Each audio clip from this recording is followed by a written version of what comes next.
Good day, everyone. I am Clint Mark Montejo, and now we are going to report the Chapter 8, which is the PNP General Policy and Guidelines on Dispute Resolution, Public Assembly, and Demolition and Ejectment Order. First is dispute resolution. Dispute resolution refers to a number of processes used to resolve a dispute between parties. So, meaning to say, daghan nga process, daghan nga way in solving a dispute between two parties. So what is dispute, no? Dispute is a disagreement or like big conflict between two parties. And dispute resolution is a way of resolving a conflict or a dispute between two parties without having to go to a court. And dispute resolution is also known as a dispute settlement. Next is types of dispute resolution. So number one is litigation. So when we say litigation, is the process of taking legal action. So it refers to the process of resolving dispute by filing or answering in a complaint through the public court system. So muna ang litigation. Mag-adto mo sa court. Like didto mo mag-resolve sa inyong dispute. And number two is alternative dispute resolution. So it refers to the procedure by settling dispute without litigation, without going to court, such as arbitration, mediation, or negotiation. Next is alternative dispute resolution system. Means any process or procedures used to resolve a dispute or controversy other than adjudication or presiding judge of court or any officer of a government agencies. Neutral third person participates to assist in the resolution of issues including arbitration, mediation, conciliation, early neutral evaluation, mini trial, or any combination thereof. Next is types of alternative dispute resolution. Number one is arbitration. So what is arbitration?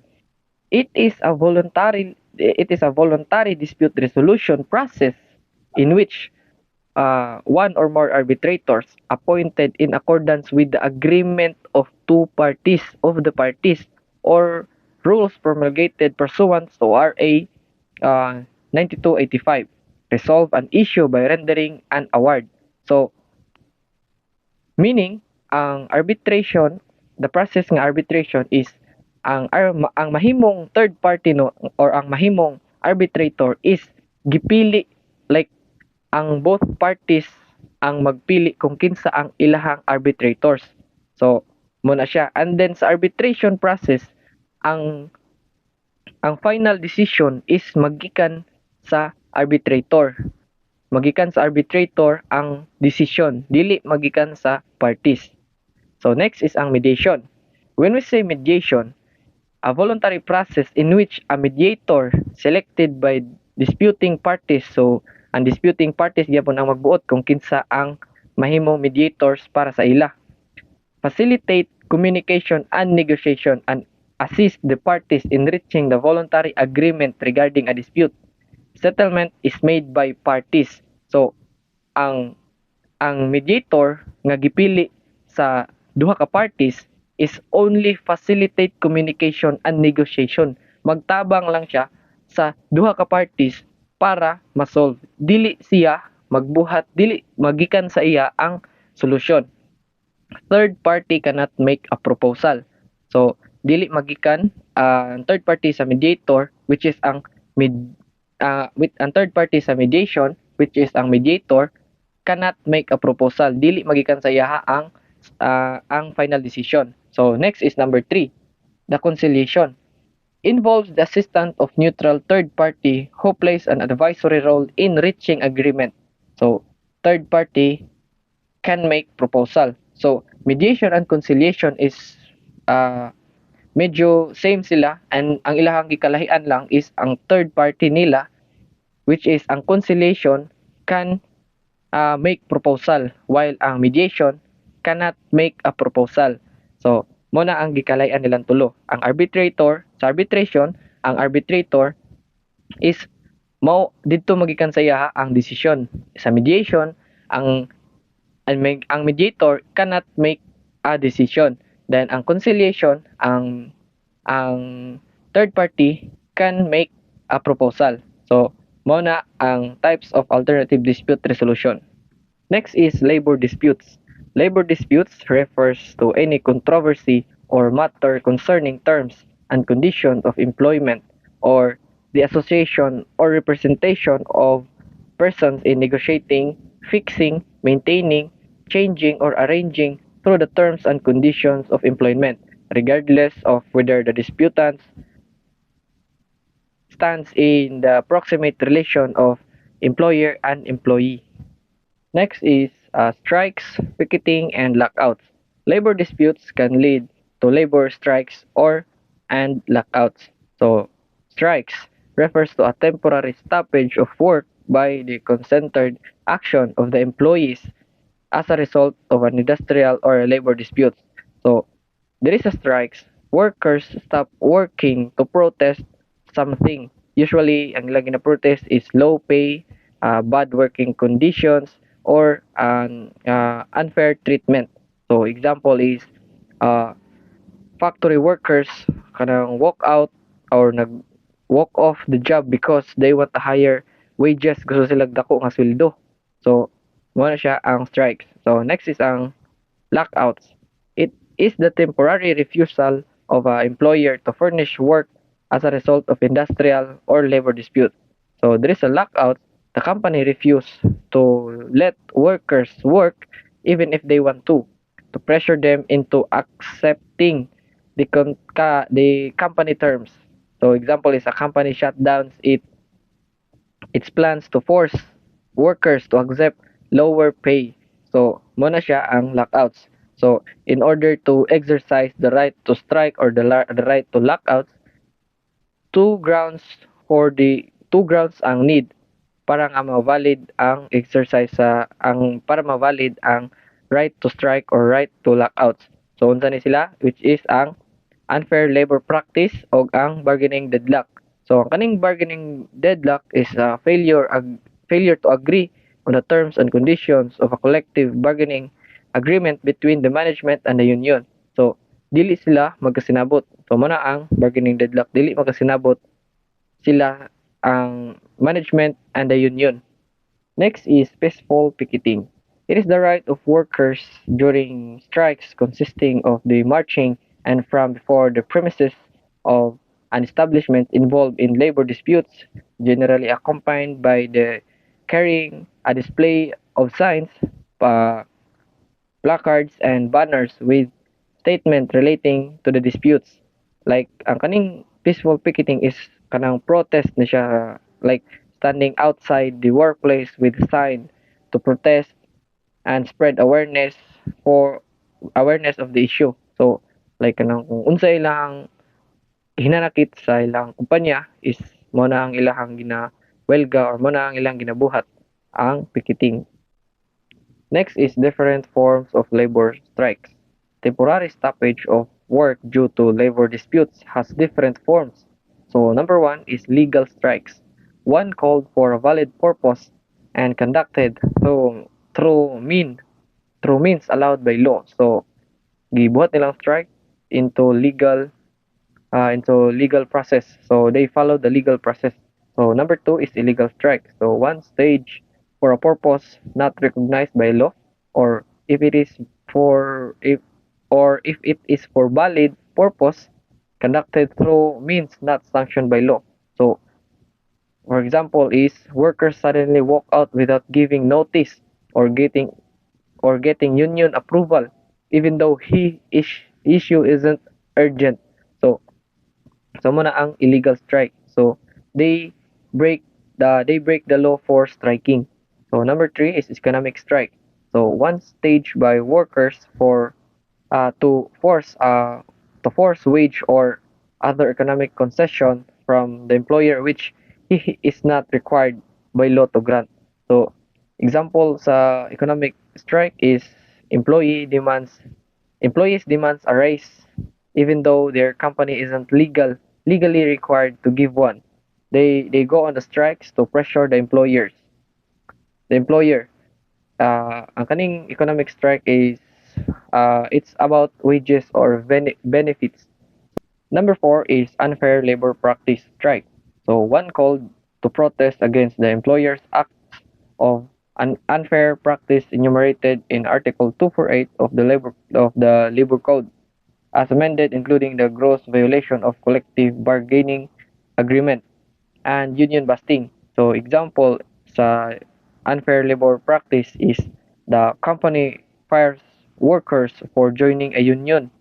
In response, the remaining workers strike to protest this unfair action. So ang nagbuhat aning unfair labor practice is ang employer. So the employer violates the law. So muna ang unfair labor practice. Number 5 is slow down strike. On one stage, without the workers quitting their work but merely slackening or by reducing their normal work output. So kaning slowdown strike is basically trabaho gyapon ang workers but ginatuyo nila og pahinay. They are working slowly on purpose. So instead of stopping work, delivery drivers take longer routes and reduce the number of deliveries they make per day. So mona ang slowdown strike. Number 6 is wildcat strike. On declared and staged without filing the required notice or strike and without the majority approval of the recognized bargaining agent. So example of wildcat strike is a group of workers suddenly walk out without telling their union or following the proper steps, usually out of anger over sudden issue. So it is not planned or approved ang kaning wildcat strike. And then number 7 is sit down strike.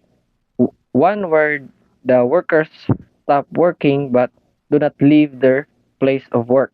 So example, the factory workers stop working but stay inside the building to prevent the employer from hiring replacements or continuing productions. So they sit down at work without working. So that is the sit down strike. Next is legal requirements in conducting strikes and lockouts. The exercise of the rights to strike or lockout shall be subject to the following requirements. So first is dapat ang issue nga i-raise is related sa unfair labor practice is dapat at least 15 days ma-file na siya sa Labor Department. And then if ang issue is involved bargaining deadlock is dapat at least 30 days ma-file na siya sa Labor Department. And then dapat ang lockout o ang strikes shall be supported by a majority votes of a member or a union of the members of the board or directors of the corporations, associations, partnership obtained by a secret ballot in a meeting called for the purpose. And then strikes or lockout vote shall be reported to the Labor Department at least 7 days before the intended strike or lockout. Good morning, sir. Ang topic is unfair labor practices. According to the Labor Code of Philippines 1974, unfair labor practices violate the constitutional right of workers and employees to self-organization, are inimical to the legitimate interests of both labor and management, including the right to bargain collectively and respect, disrupt industrial peace, and hinder the promotion healthy and stable labor. So, muna siyang usually kakahitabo diri sa Pilipinas, especially sa dagko nga company. Ginahatagan sila og unfair nga treatment. Mga sweldo nila is baba kaayo, tapos high standard. And also, ang uban ani is dili ginahatag ang ilang 13-month pay or kanang ilang mga bonuses. Example na lang ani is na ay gusto mareklamo or mga empleyado nga gusto gareklamo or something like example na ay gusto magreklamo busa gabuhat sila rally or gawelga sila para nga ihatag sa ilang sakto nga sweldo or mga bonuses or 13-month pay rather. Tapos ginabantaan sila sa ilang management nga ipatanggal sila o mag-apil-apil sila ana nga organization or advocacy about sa mga workers. So dirita karon sa unfair labor practices of employers. So natay 9 kabuok na unfair labor practice of employers. The first is interfering with, retaining, or correcting employees in the exercise of their right to self-organization. Interfering with or paghahadlang or ginabutan sila or ginapunggan sila, relating or correcting sila kung unsang ilang dapat buhaton. But in the labor code, workers have the right to form, join, or participate in labor union. Employers are not allowed to stop them, threaten them, or force them to leave or not to join. So example ana is usa ka ang manager or ang employer usa ka employee nga gusto mag-appeal sa union. Kay lagi gusto po siya mag-advocacy kay gamay ra ang sahod. Tapos bantaan din siya na if you join the union, you will be fired or demoted. So mahadlok ang usa ka tawo. So ginabutan sila. Ginapunggan sila para mo appeal ana nga advocacy. And number 2, requiring as condition of employment that person or an employee shall not join or labor organization or shall withdraw from one to which he belongs. So, ang employer cannot force worker to avoid joining a union or force them to leave one. So, dili makabuot ang employer nga dapat dili ka mo appeal ana or dili ka mag-appeal ana para dili ka matanggal sa trabaho or dili kung mag-appeal man galing ka ana ipatanggal ka yan na bitaw. Example, Maria, a retail store, wants to join a union to advocate a better working or condition and wages. So ang example is nagkuanda siya, nagreklamo siya or nagsulod siya rather sa union advocacies para sa working condition or wages or gusto ba siya mag-increase og sweldo or kanang dugay na kay siya wala gyapon siya increase sa sweldo. So here employer cannot tell Maria she'll be fired or demoted if she joins the union. So dili siya matanggal sa trabaho kung mag-appeal siya ana. Kay iya man ang rights na magreklamo, especially kung dugay niya siya tapos wala siya gidagdagan og sweldo kay as the government na siya every 3 years nagin siya add nga sahod nga na like 20 pesos, 20 pesos, 12 pesos nga na. Okay, number 3, conducting out of service a function being performed by union members which is when such will interfere with, restrain, or coerce employees exercise in the right to self-organization.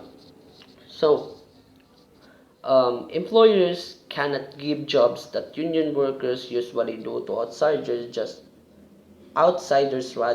just to weaken the union. So, dili pwede nga magpasulod lang diretso ang mga employers nga non-members para lang magtrabaho sa katong ginabuhat sa mga members sa union. Example is, there is a company nga nanginahanglan og operator sa heavy machine working on electrical installation. So imbis na workers ang magbuhat ang iyang gipabuhat is mga non-union members tapos mga outsiders or dili sila mga workers sa workers sa company rather. Tapos muna siya ang mga unfair ang labor sa mga employers. Then number 4, initiating, dominating, assisting, and otherwise interfering with the formation and administration of any labor organization, including the giving of financial or support to it and its organization or supporters. So, employers cannot control or influence the workers' union. So, dili sila maka-initiate or dili nila hadlangan kung unsay gusto sa ka-employers kung mag-appeal ba siya sa union nga organization. Example ana, Number 4, they cannot control the union's decision or actions. So dili gid na nila mapunggan kay ila man ang decision. Kung magwelga sila, wala sila mahatag ana nga control para magreklamo kay ila man ang rights. Number 5, discriminating in regards to wage, hours of work, and other terms of condition of employment in order to encourage or discourage membership in any labor organization. Okay? Muna sila ang dili ginahatagan o equality sa pagtrabaho. Ang example ani is nay usa ka empleyado, nay duha ka empleyado which is John and Mike. Gatrabaho sila sa saktong oras or the same work. Tapos ang isa sila or si John ba is member sa union. So ang matabuan na kay unfair labor practices of employers man atong ginatakal diri is taas ang salary ni Mike kaysa kay John because kay na-appeal siya sa union members. So mo to ang pagtrato sa ila mali kay to siya. Mali to siya but dili na to sila mapunggan kay sila man ang employer. Number 6 is dismissing, discharging, or prejudice as discriminate against the employee for having given or being about to give testimony under the labor code. So, sa Pilipinas is dagan kayo tabuan especially sa Rapi Tulfo. Dagan kayo reklamo about sa mga ingana nga mga issue. But ang mga employee or ang company dili na nila pwede i-file or panisha nila ang mga labor related or mga worker. Dili nila dapat ma-punish ana kay sakto man na ilaha nga nagreklamo sila kay para man po na sa ilaha o kahatag pangayo ra po sila justisya about sa ilang trabaho.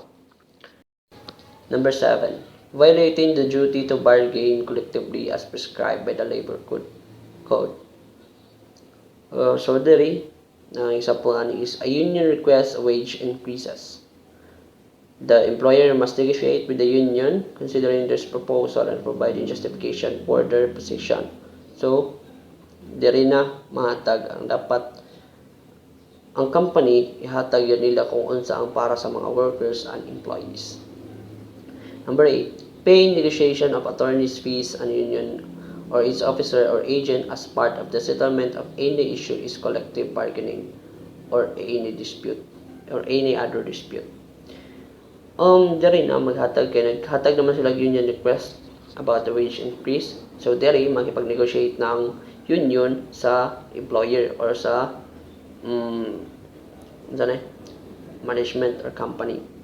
And if the union negotiates the settlement, so ang magbayad din ana is attorney's fee. Sa attorney's fees ang magbayad ana is ang employer or ang company, dili ang employee kay ilaman silang cover man nila ang employee. Number 9, violating a collective bargaining agreement. So diri na magawas ang ginatawag nato nga CBA or collective bargaining agreement. So unsa man yung collective bargaining agreement? So mo ni siyang contract na ilang contract between the employer and employees. So kung nasulat dito nga contract is they have free uniforms, na sila SSS, Pag-ibig, PhilHealth, 13-month pay, bonuses, and etc. Tapat mo to ilang sundon. Dili nito nila dapat i-violate. Pero diri sa ating unfair labor practice of employers is gina-violate nila, dili nila ginahatag ang para sa mga workers and employees. Dapat i-follow gini sa mga sa employer ang CBA nga ilang gihatag sa mga workers nila. Procedure in collective bargaining. So unsa man ang collective bargaining? Muna siya ang issue about wages and etc.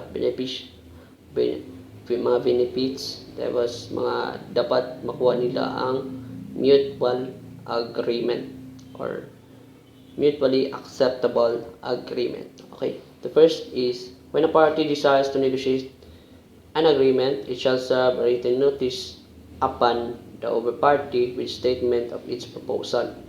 So, kung gusto siya makipag-negotiate sa usa ka other party, is dapat magbuhat siya og written notice or a statement na naka-introduce dito ang parties involved and purpose of the notice and complete name, just like a love letter na diya tanan, naka-indicate ang date, address, ngalan sa tao, kung asa ipadala o kinsa nagpadala na diya tanan.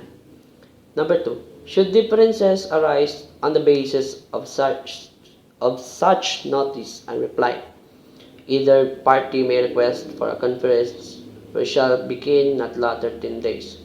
So, number 2, if nahatag na ang notice basis nila ang notice, tapos it is not later than 10 days. So, dili pa mahuman ang 10 days. Dapat makabuhat na sila o conference, or kung may request sa other party nga mag-conference, dapat mahitabo siya within 10 days or dili siya mula pa sa 10 days. Number 3, if the dispute is not settled unsa may buhaton sa board. So the board is diri mosulod ang conciliation meetings. What is conciliation meetings? Ang conciliation meetings is our form of ADR, where a neutral third-party facilitator helps party in conflict to negotiate and reach a mutually acceptable agreement. Ang conciliation meetings is na conciliator or the facilitator na mag-explain or explore the solution or mag-explain sa ila kung unsan dapat buhaton, but dili ay mag-explain siya o mag-explore siya sa mga solution, ihatag nila kung unsa ang mga solution nga pwede buhaton, but dili siya ang mag-decide, unlike the arbitrator. Number 4, during the conciliation proceedings in a board, the parties are prohibited from any doing act which is may disrupt or impede the early settlement of the disputes. So, unsa man ang mga prohibited, dapat dili magtaas ang boses. Kay gusto man sila settlement, dapat kalma ang ilang settlement. Dapat hapsay. Pero sugod ang dapat po walay bias. Example is ex parte communication. So, dapat walay bias. Kay dili pwede nga makikommunicate ang other party or private communication between the one party and the conciliator. Bawal na siya, kay mahimo na siyang bias. Sunod is the disclosure of confidential information. So, maghatag ang other party og mga sensitive information. Threats or intimidation. I-threat niya mong other party nga ani kung sa imong buhaton, dapat ka na yung buhaton, kay kung dili ni mo buhaton, patyon ta ka. Mga threats or intimidation rather. Refusal to participate. Nag-agree ka nga magbuhat mo about sa conciliation meetings, nag-agree ka about pero wala ka ni support sa meetings or wala ka ni attend sa meeting. Mispresentation. Sa manang mispresentation, maghatag kag false information or misleading informations. And number 5, the board shall exert all efforts to settle disputes amicably and encourage the parties to submit their case into a voluntary arbitrator. So, ang board is ihatag nila tanan or buhatan nila tanan para masolusyonan ang ilang problema. So, if dili masobat, so hatagan sila chance na mag-submit sila dito sa voluntary arbitrator or sa korte. Dito na lang nila i-settle ang ilang problema para ma-settle sila or ma-gain nila ang mutually acceptable agreement. PNP General Policy Guidelines on Labor Disputes. According to the PNP Operational Procedure Manual 2021, the policy guidelines of all PNP personnel are follows. Number 1. The involvement of PNP personnel during strikes, lookout, or labor disputes in general shall be limited to the maintenance of peace and order, enforcement of laws, and implementation of legal orders of duly constituted authorities. So, limited gyapon sila bisan pag sila ang ga-enforce sa laws, sila ang ga-maintain sa peace and order, also the public safety of the society. Example in the maintaining the peace and order is this means ensuring the situation remains calm or preventing harm or violence. Number 2, in case of actual violence, the police can respond without the writer request. So, ang nanagid sa PNP nga sila ang mag-prevent sa harm or mag-maintain sa peace and order. So, if naamang galing riot nga mahitabo, sila ang responsible anak ng mga panghitabo. Number 3, no PNP personnel shall be allowed to render police assistance in connection with a strike or lookout if there is question or complaint as regards of his or her relationship by affinity and consanguinity to any official or leader of the parties in the controversy of he has financial or pecuniary interest therein. So, dili pwede maka-escort ang personnel sa iyang ig-aga or parente nga naapili sa usa ka labor disputes. Example, na usa ka police nga na siya ig-aga nga or parente nga naapil anang labor disputes or na nagwelga tungod sa iya kay wala niya gihatag ang para sa mga tao. So, dili siya pwede maka-escort ana. Number 4, PNP personnel detailed as peacekeeping force in strike or lookout area shall be wear the prescribed police uniform. So, if mag-apil man galing or if naaman galing ang mga PNP personnel, dapat naka-uniform yun na sila sa ilang gihatag sila or the police uniform. Dili na sila pwede nga moadto lang sa usa ka strike or picket nga dili na uniform. Kay dili na sila mailan ngayon police if dili sila magsuot sa ilang uniform. And number 5, they shall maximum tolerance when called by the situation or all other peaceful or non-violent means have been exhausted. Police officers may employ such means as may be necessary and reasonable to prevent, repel, an aggression. So number 5, dapat ang police must be patient and avoid force. But if peaceful methods fail and aggression occurs, they may be used only force necessary and reasonable to stop the violence. So as you can see sa mga balita, di ba? Lagyo ra kay ang mga police tapos na sila ginagamit na shield para sa mga galarali para lang ma-prevent ang harm. But if dili na gila makaya as nagsulong na ang mga gawelga sa ang nagwelga or ang mga employer or ang mga tao, diyan na sila magamit ang force. Number 6, the matter of determining the strike, picket, or lookout as legal should not be left to the Department of Labor and Employment, DOLE agencies, appropriate agencies. So, ang DOLE ra dapat ang mag-determine if legal ba na ang strike or dili. Kay sila man ang ga-settle sa disputes and protect the workers' right.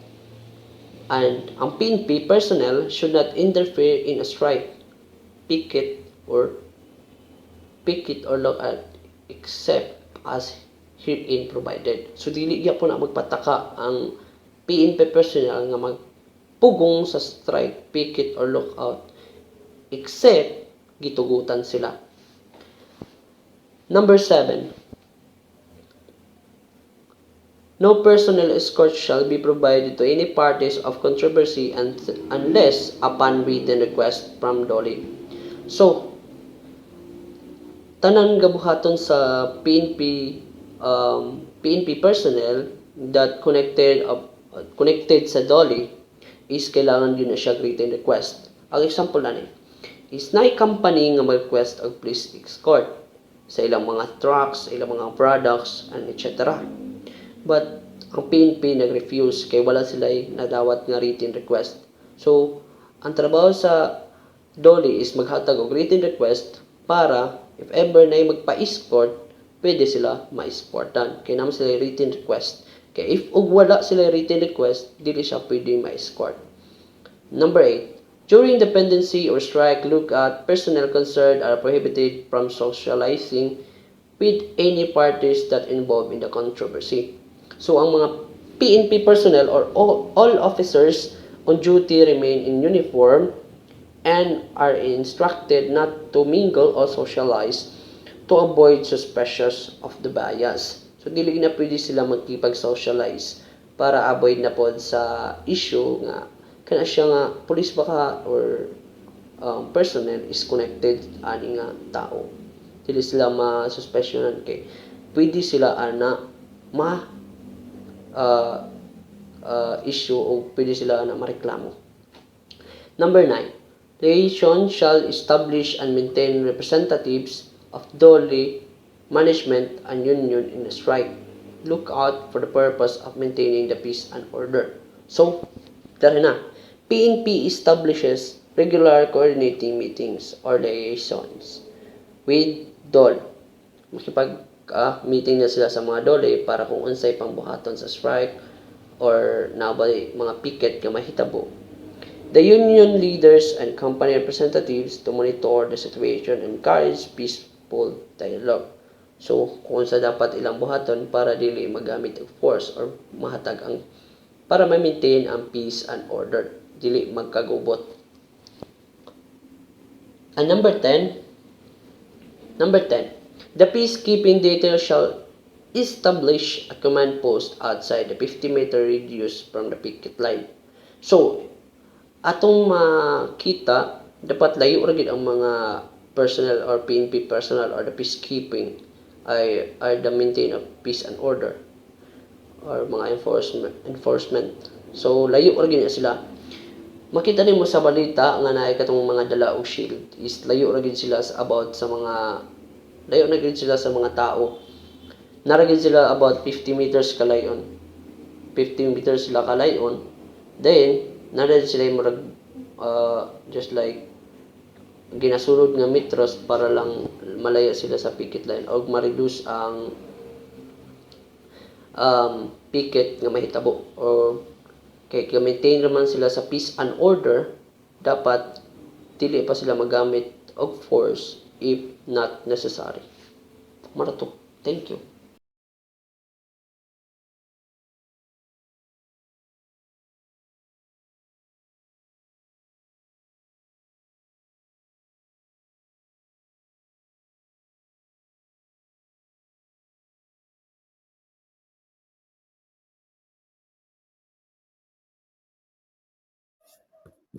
Good day everyone, I am Haroldin Sri Castañares. Today, I'm going to discuss about the policies in dealing with public assembly. Number 1.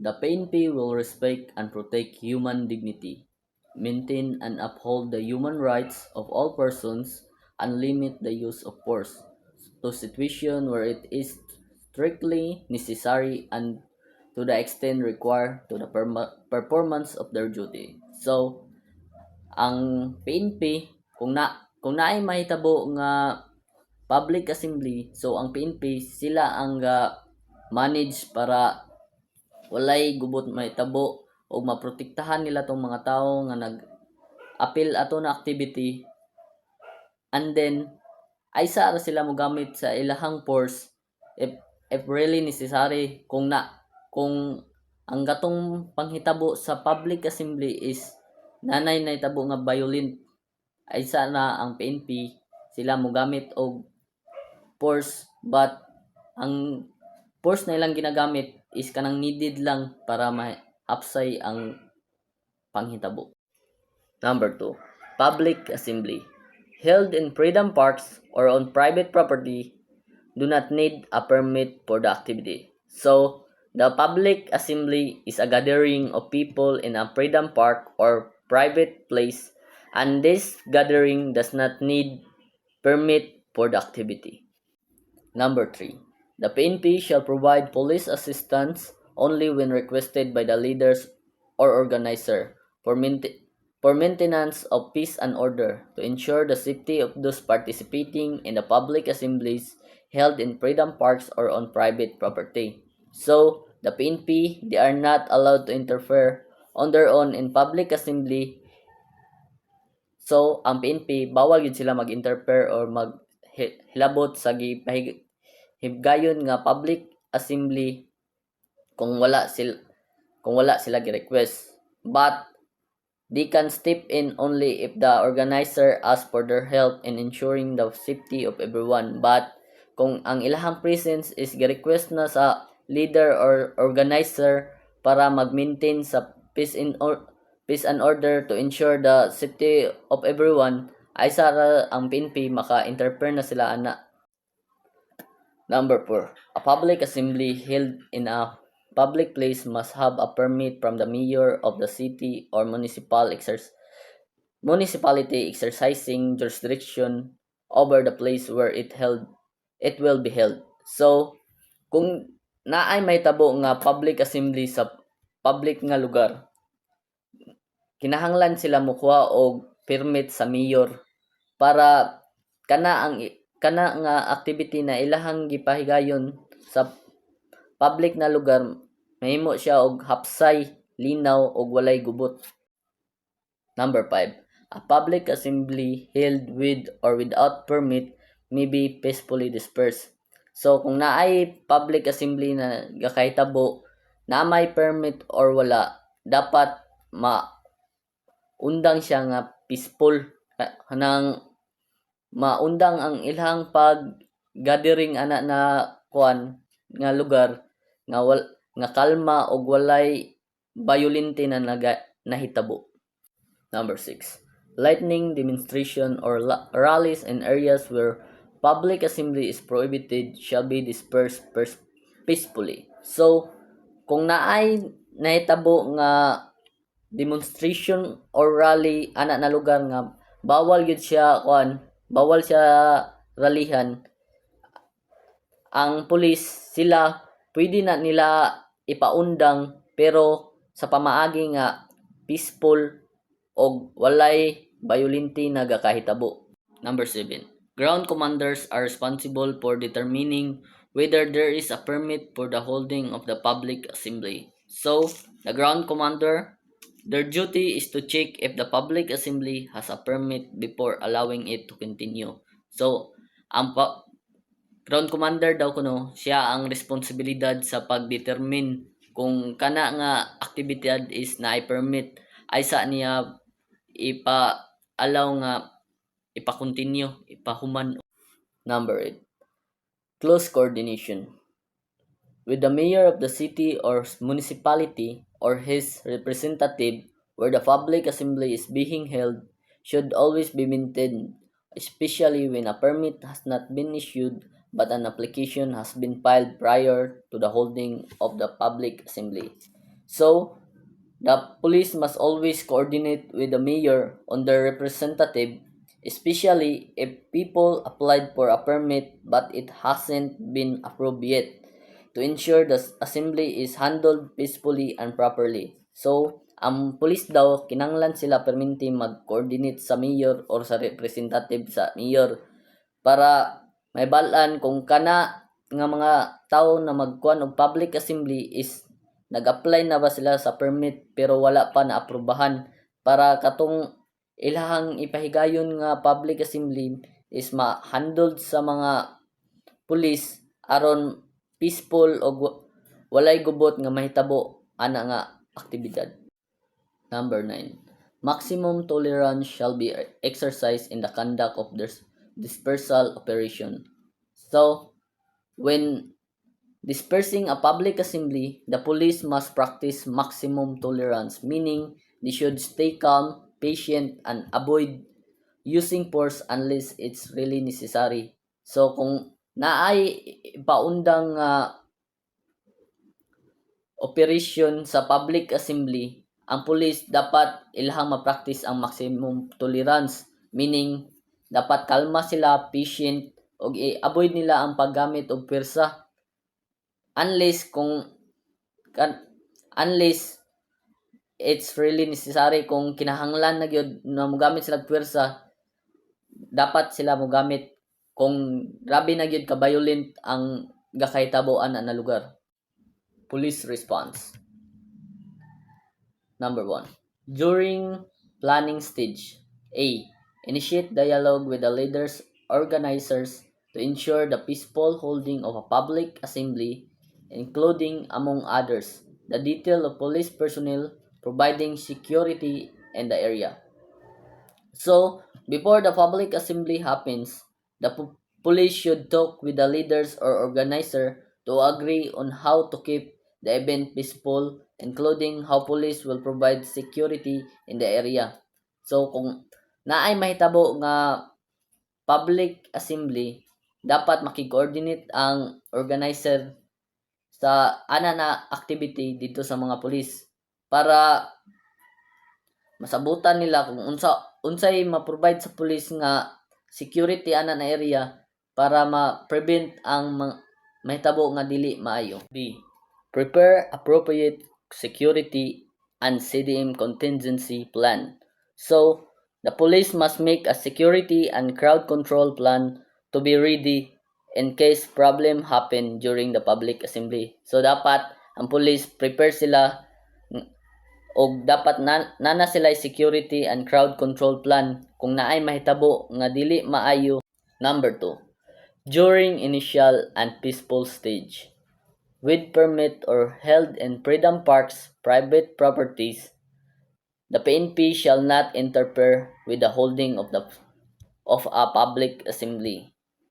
If a public assembly is peaceful and has a permit or is held in freedom park or private property, the police should just allow it to continue without interference. So, kung ang nahitabo nga public assembly is na sila permit, dapat ang police bawal na sila manghilabot ana o dapat ilhanang ipahuman ilang ipakontinue nga walay interfere na hitabo gikan sa ilaha. Without permit or permit has been revoked. As soon as it becomes apparent that an assembly is being held in a public place, the ground commander shall immediately conduct an inquiry whether the assembly is covered with permit or not. So, if the public assembly is happening in a public place without a permit, or if the permit was cancelled, the commander must check and confirm it if the gathering rally has no valid permit. So, kung walay permit nga, kung ang public assembly wala sila permit or ang ilhang permit is na-cancelled, dapat ang ground commander siya ang mag-immediately mag-conduct siya og inquiry kung kanang na gakahitabo nga public assembly is covered ba siya og permit or wala. The PNP shall exhaust all peaceful remedies to persuade the demonstrator to disperse. So, the PNP must first try all peaceful ways like talking and negotiating to convince the demonstrator to end the assembly before using any force.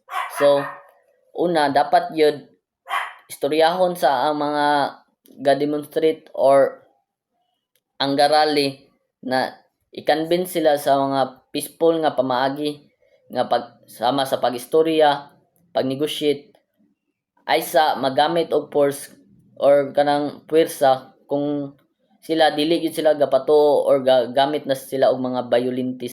Number 3. During breach of peace, confrontational stage with or without permit, no public assembly with a permit shall be dispersed. However, when a public assembly becomes violent, the CDM contingents or civil disturbance management contingents may disperse such public assembly in the following manner. So, if the public assembly has a permit, it should be not be stopped. But if the assembly turns violent, the police in charge of crowd control or civil disturbance management or CDM are allowed to disperse it but in a proper and peaceful procedure. So, kung ang public assembly na natabo is na sila permit, dili gyud na sila, bawal gyud na sila paundang. But kung kanang assembly is ang gakahitabo is violent na nanay gapang away or gapamato, ang police nga in charge sa crowd control or ang CDM, Civil Disturbance Management, allowed sila na ipaundang na public assembly but in a proper and peaceful procedure, like istoryahon sa daan or makig-negotiate para makonvince sila na maundang na kay grabe na kabayolente. Number 4. During violent stage, non-lethal weapons and equipment may be used to suppress violence, to protect lives, and prevent further damage to properties. So, if the public assembly becomes violent, the police can use non-lethal weapons like shields, batons, water cannon to stop the violence, protect people, and prevent more damage. So, kung ang gakahitabo is grabe na kabayolente, ang mga police require sila na mogamit og weapons pero katong mga non-lethal weapons like shield, batons, or water cannon para ma-stop ang violence or para dili na mas mulala, para maprotektahan ang uban nga wala na appeal, tas ma-prevent ang dako nga damage ana na pagkahitabo. 5. Post-operation stage. CDM or Civil Disturbance Management contingents shall be withdrawn after the area has been cleared of possible danger to public safety. So, after the rally is peacefully dispersed or end the gathering in a calm and non-violent way, the crowd has already gone home, the CDM or Civil Disturbance contingents are pulled out since there's no more danger to public safety.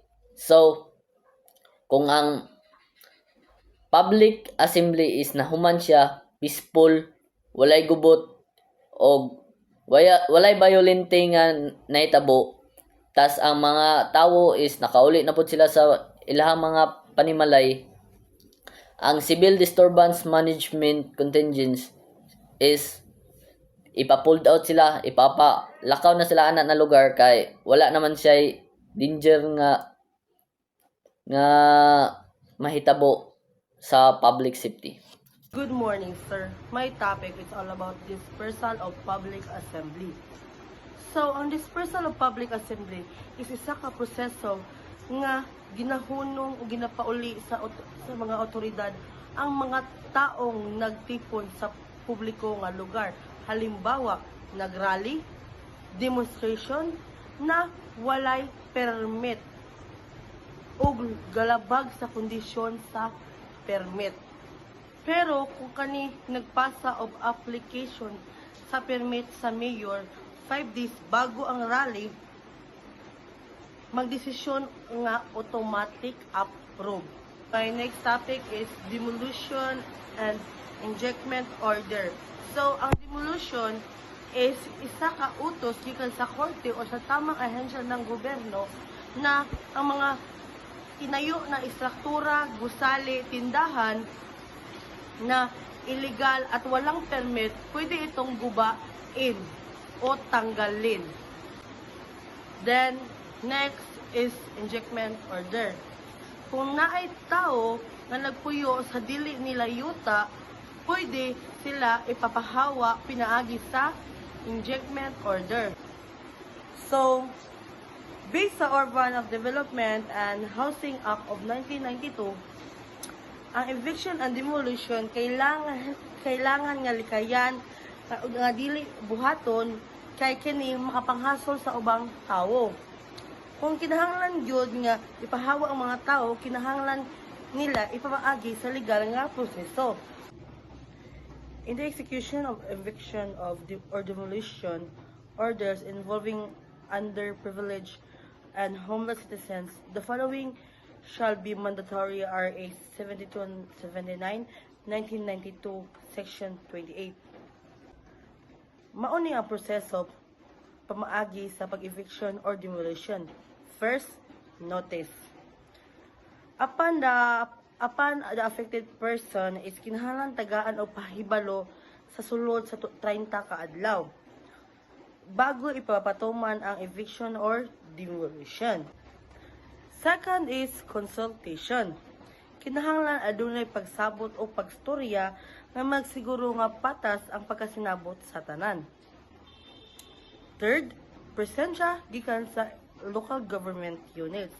Kinahanglan adunay opisyal sa lokal nga gobyerno nga motambo nga transparent ug naay pulisya nga nagbantay sa pagproseso sa eviction or demolition.